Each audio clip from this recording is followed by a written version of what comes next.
Hello everyone, welcome back. So we're back again with another short video tutorial, and in this video we will be learning how we can reset the color settings in our Windows 10 or Windows 11 devices.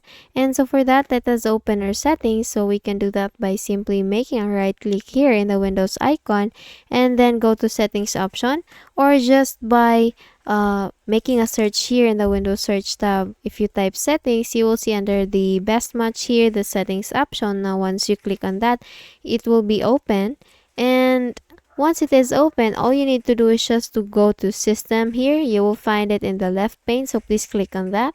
And once you do that, you will be able to see this display option. So we have here display monitors, brightness, night light, display profile, so please click on that. And then once you do that, you will be able to see here, let's just scroll down a little bit. You will be able to see here the advanced display option, display information, refresh rate under the related settings, so please click on that. And then once you do that, you will have here the display information. So here we have the desktop mode, active signal mode, variable refresh rate. So we also have the display adapter properties for displaying one, so please click on display adapter properties. And once you click on that, you will see this small window coming up. All you need to do is just to go to color management. So we have here three tabs: adapter, monitor, and color management. So please click on color management, and we have here an option to adjust color management settings. Click color management, so please click on color management, and then this window will be coming up here on our screen.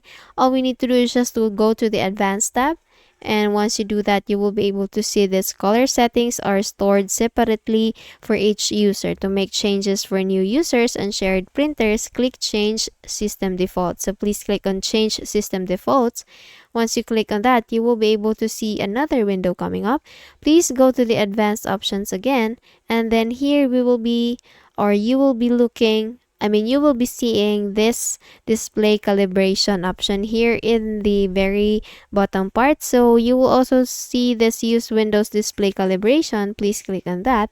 And then once you do that, you will be able to set the settings, or you will be able to reset the color settings in your Windows 10 or Windows 11 devices. Okay, so that's it. I hope you learned something from this video, and if you did, please don't forget to give this a thumbs up, and of course subscribe to our channel. Thank you so much for watching this video, and I hope I'll be seeing you again on the next one. Bye bye.